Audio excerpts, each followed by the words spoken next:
Bonjour, c'est la première fois que le géant de l'Internet, de l'hébergement Internet, OVH, arrive sur les terres héroltaises du Languedoc. Alors tout d'abord, Monsieur Alexandre Morel, bonjour, bienvenue. Bonjour. Et bienvenue à OVH sur la ville de la Grande Motte. Alors vous organisez pour la première fois un événement, une réunion en Languedoc-Roussillon pour présenter OVH et ses nombreux services. Et pour parler d'OVH, vous êtes présent sur plusieurs continents. Votre notoriété n'a pas besoin d'un coup de pouce sur aucun média, puisque vous faites même la publicité sur la télévision normale.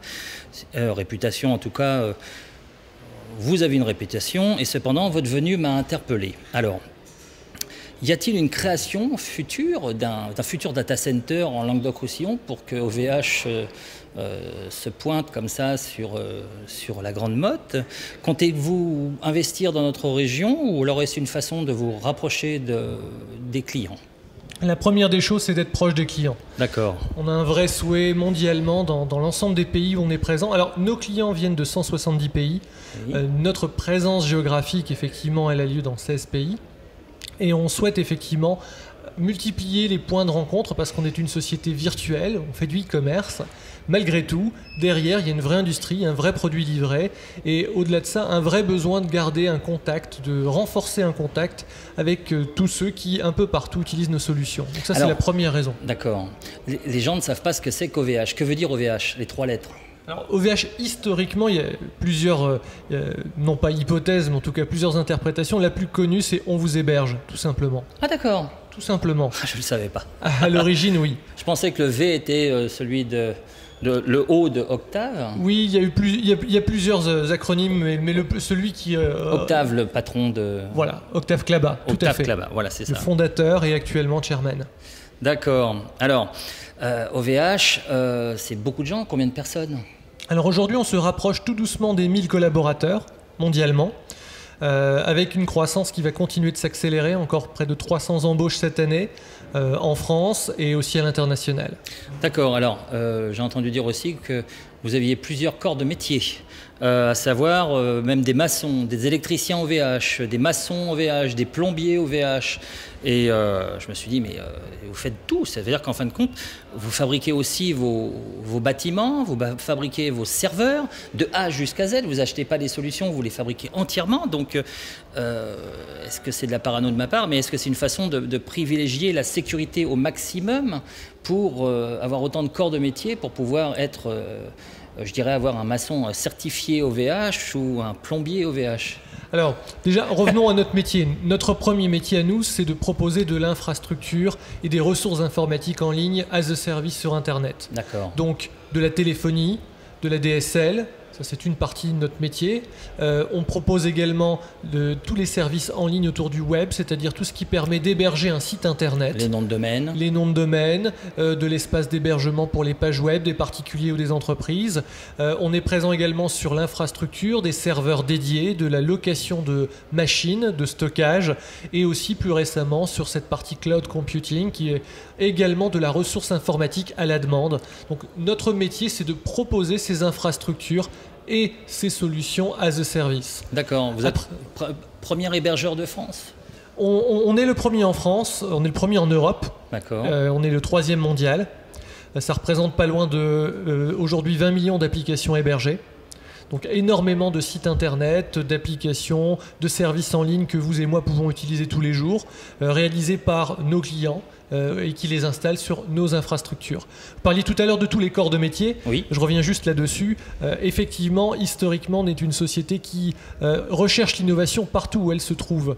Il se trouve qu'aujourd'hui, on propose ces ressources informatiques en ligne, mais que nous avons aussi, depuis des années, innové dans la conception à la fois des data centers, la conception et l'assemblage de nos propres serveurs, et que progressivement, nous avons verticalisé un certain nombre de métiers. Donc cela explique les raisons pour lesquelles aujourd'hui, effectivement, lorsque l'on implante un nouveau data center dans une ville ou dans un site dans le monde, cela fait intervenir de multiples corps de métier, en passant effectivement par l'électricité, la partie hydraulique notamment parce que nous faisons du water cooling, c'est-à-dire du refroidissement par eau. C'est pour ça, la proximité de la Méditerranée, je me posais la question sur le data center. Voilà. En fait, la proximité du data center n'est pas la première problématique. La première problématique, c'est la localisation géographique des données, notamment de savoir si les données sont stockées en France, Oui. et donc géographiquement, mais aussi d'un point de vue légal, c'est très important parce que beaucoup de sociétés françaises veulent être hébergées en France et pas nécessairement aux États-Unis, de la même manière que nous avons dans d'autres pays ce type de contraintes.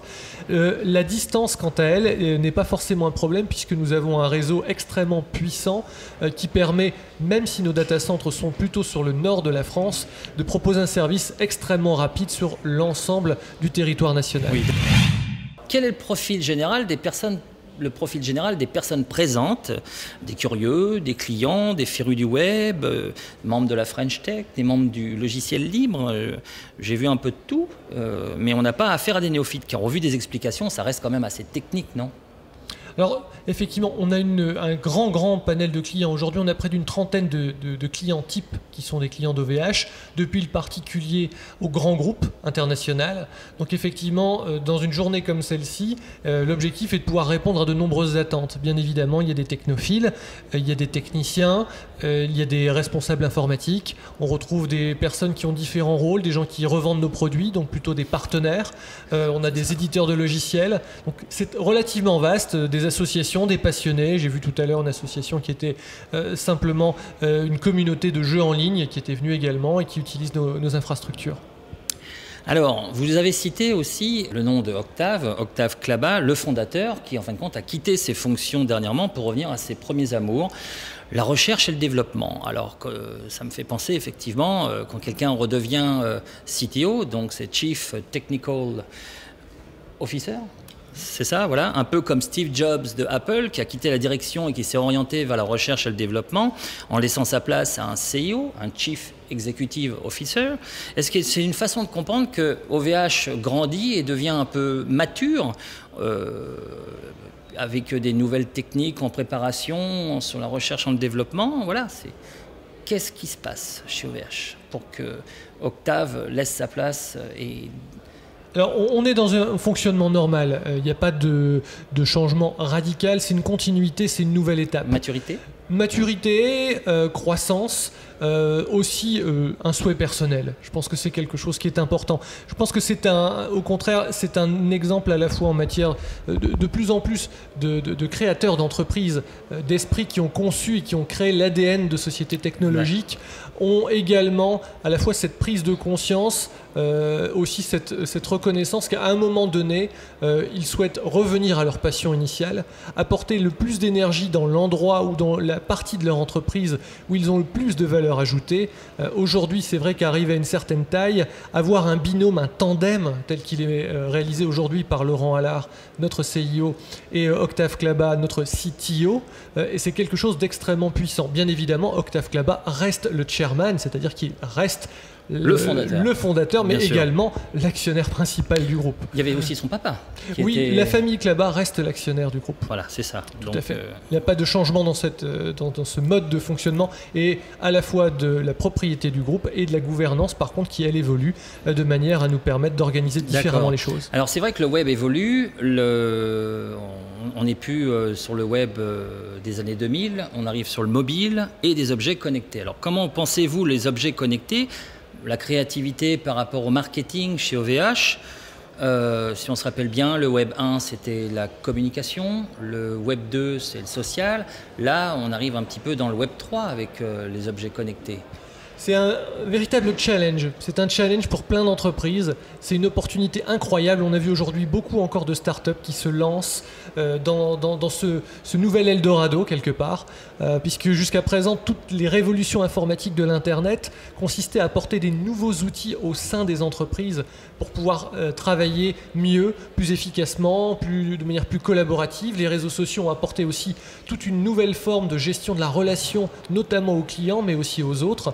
Là, ce qui va changer, c'est qu'effectivement, ce ne sont plus seulement les outils de l'entreprise qui évoluent, ce sont les produits de l'entreprise, et ce ne sont plus uniquement des internautes humains, ce sont des milliards d'objets qui vont être connectés et qui vont discuter entre eux et vers l'Internet. Alors, je me rappelle une petite histoire que vous aviez racontée tout à l'heure dans un couloir. Par rapport à une voiture, vous pouvez m'expliquer, pouvez-vous nous redire cette histoire d'objets qui s'appellent entre eux? Aujourd'hui, on a de multiples cas qui sont disponibles. On évoquait effectivement tout à l'heure la possibilité à très court terme pour des voitures de pouvoir seules, de manière autonome, prendre rendez-vous, se rendre à un contrôle technique, revenir à temps pour que leur propriétaire puisse effectivement les utiliser, tout en ayant calculé l'optimisation du temps de trajet, etc.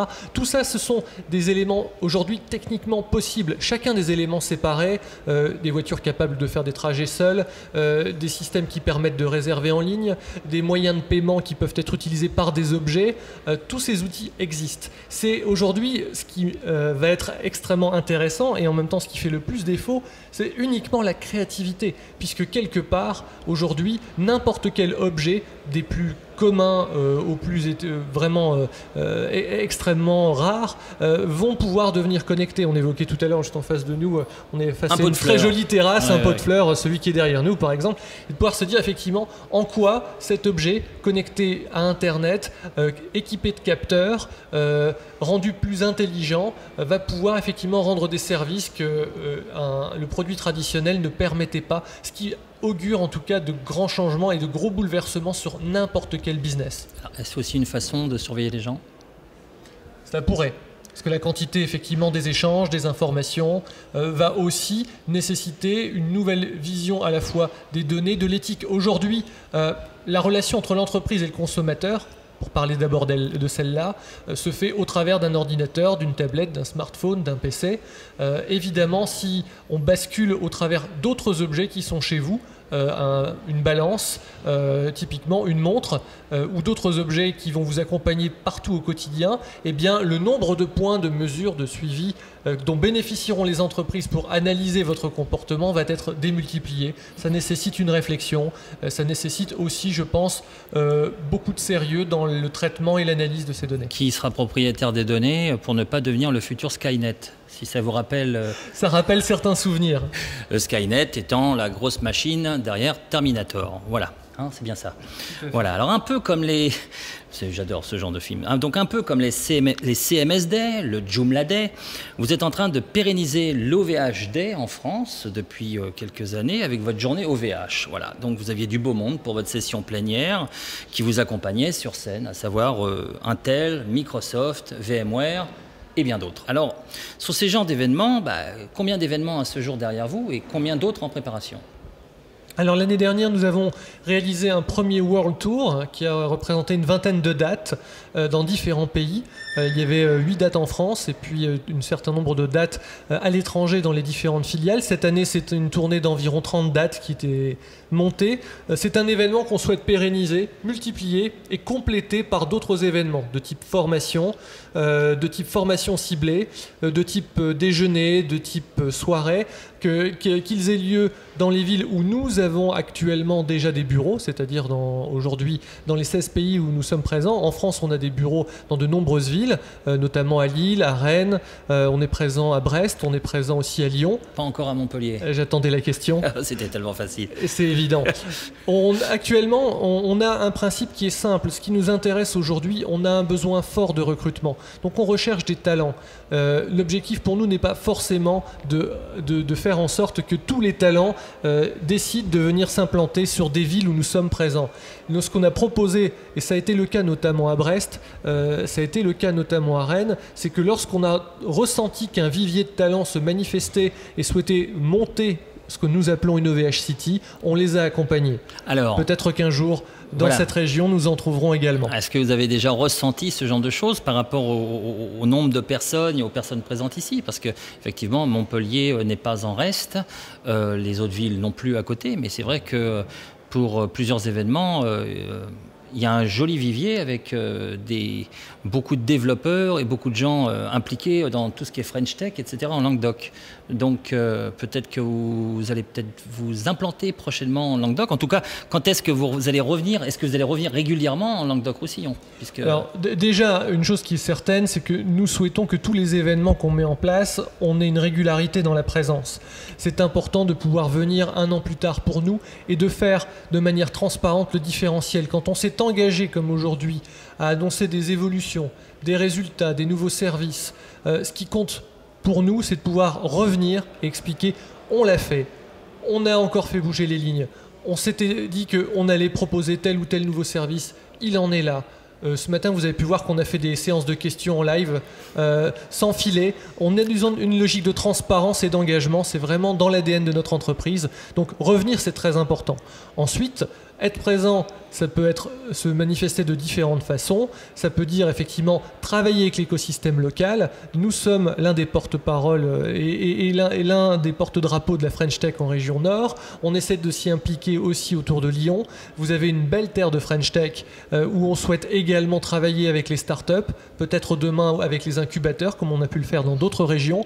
Donc il y a différentes façons de travailler, pas nécessairement et immédiatement s'implanter, mais encore une fois, rien n'est exclu à ce jour. D'accord. Alors c'est vrai qu'à travers toute cette technicité, un lambda, quelqu'un qui veut un site web, travailler sur l'internet, se trouve un peu bloqué car s'il n'a pas toutes les techniques, c'est pas toujours facile. Donc vers qui se retourner?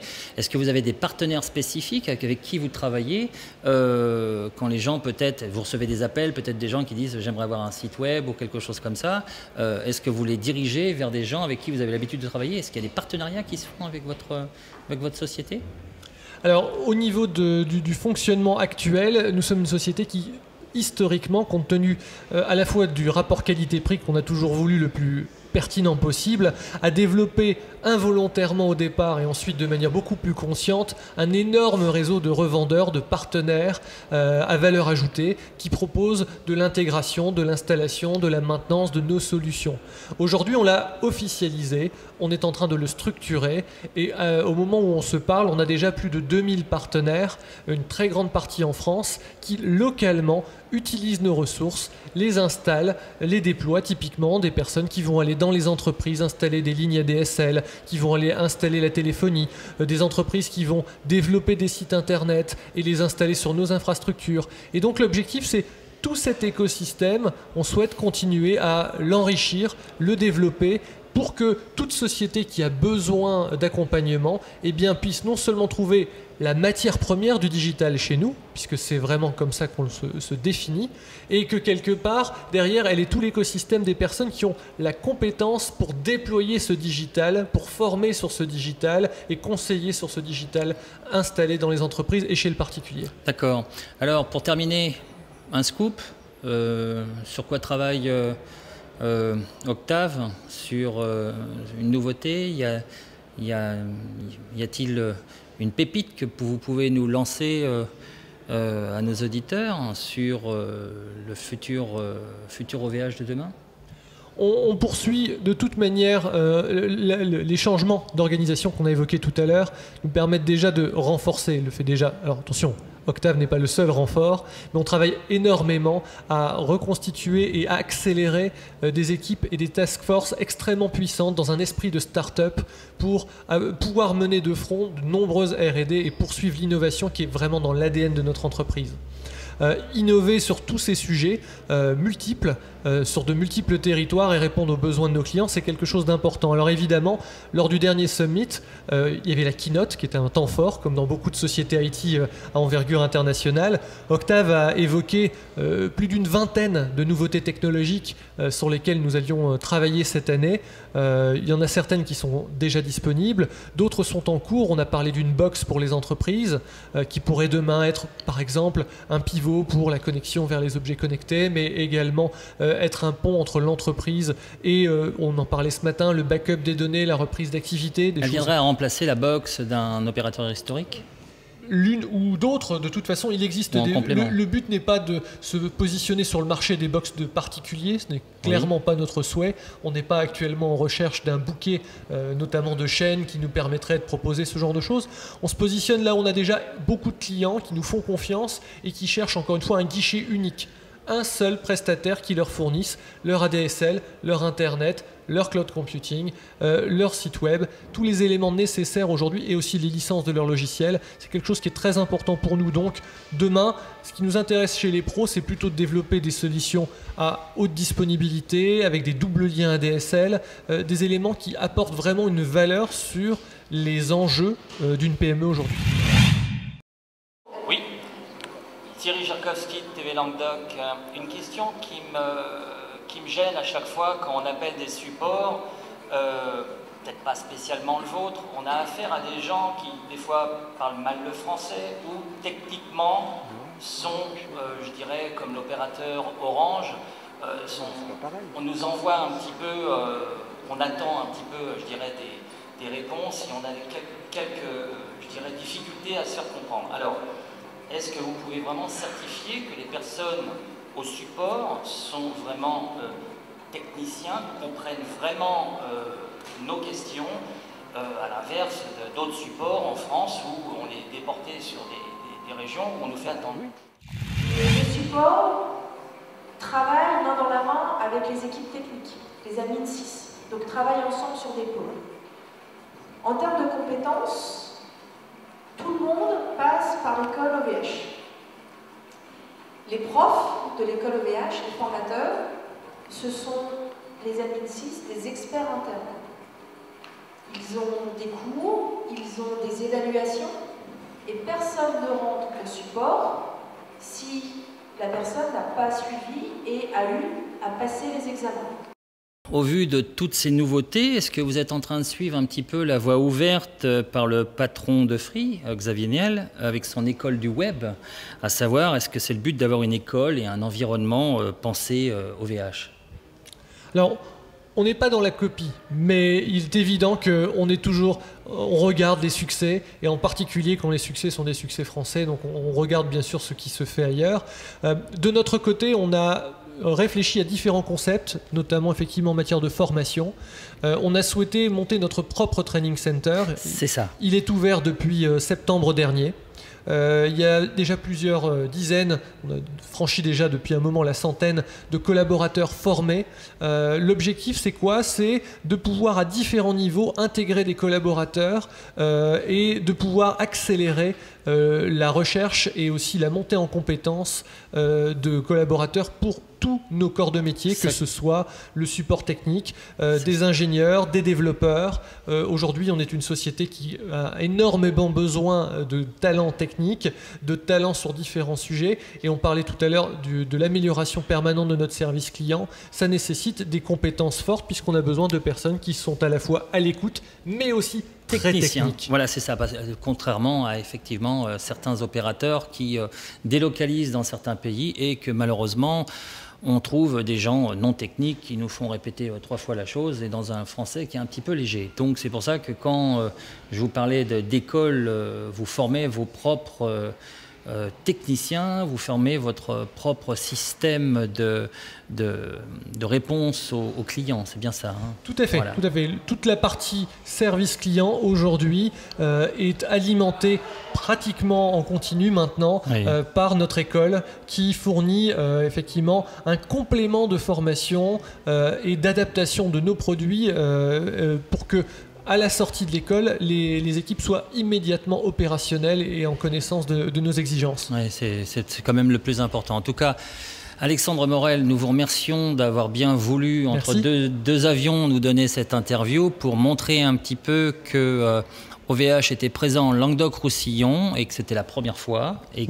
qu'il ne fallait pas la dernière. Nous l'espérons, et qu'il ne fallait surtout pas louper cette occasion de croiser des gens techniques avec des réponses à tous vos problèmes. On les trouve ici, on trouve toutes les solutions, effectivement. Et puis, dans un cadre où le restant de la France est sous la pluie, ben nous, on avait du soleil, il faisait 22 degrés. Voilà, en tout cas, Alexandre Morel, vous avez bien compris que pour profiter du Languedoc-Roussillon, et on a une belle terre, on a un beau pays, revenez plus souvent, on sera content de vous retrouver. Merci beaucoup, merci de l'accueil. Avec grand plaisir. Merci beaucoup, Alexandre. Au revoir.